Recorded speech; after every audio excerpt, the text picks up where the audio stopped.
Quick question for everybody, because I'm going to hone in on game. Is it called gamer's brain? Do you want to give it a title, guys? That's good. I Sure. like that. I've Yeah. never heard it, All but right. maybe you just coined a new term. So All right, there we go. You heard it here first, a Neuronoodle in Aspen, Colorado.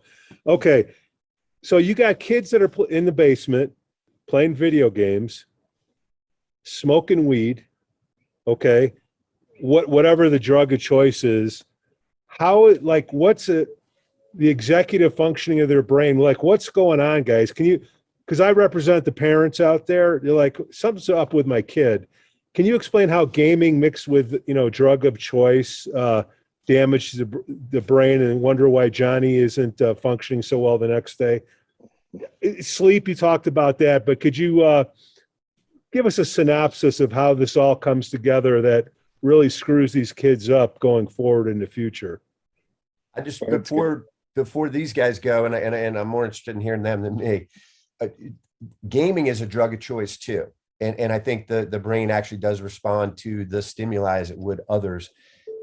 Individual drugs of choice obviously have different effects, but anyway, gaming is a drug of choice in my understanding. So there we go.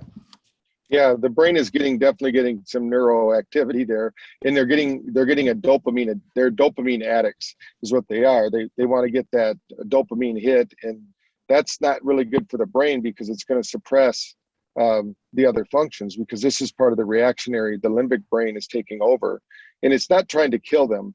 A lot of people think this high flight or flight, like their body's turned against them. It's basically, when you're playing the game, it thinks that, remember, it doesn't know the difference between real or imagined. So it's actually thinking that tomorrow you're going to do this again. We're going to have to face all these things again. So it's setting up that anticipatory stress.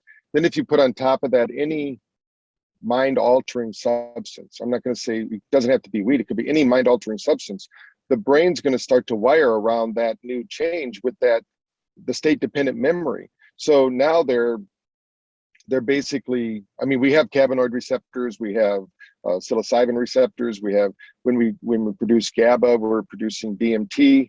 So our body already produces all these hallucinogens anyway. To your point, Skip, that it's the drug of choice. It's actually activating these different neurochemicals. The problem is then our brain gets hijacked, and we're not creating them anymore.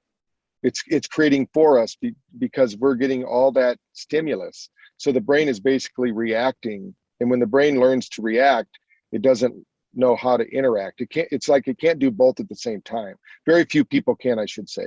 You can't just, like, if you had an argument, let's say, with somebody, most people can't just take a deep breath, walk away, and be super, Mother Teresa the next moment. There's going to be some residual of that energy or that emotion. So I think that the main thing is that when they get that high agitation, there's a lot of things going on. The stress from one stressful event is equivalent to a candy bar.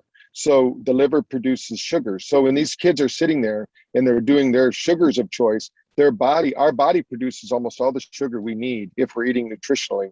So when you're stressed out, you're overproducing sugar. It's going to lead to diabetes, and of course, sugar is mood swings and things like that. So most people don't think of the sugar. I've met so many clients over the years that say, I don't understand why I got diabetes. I don't eat sugar. And I go, do you get stressed?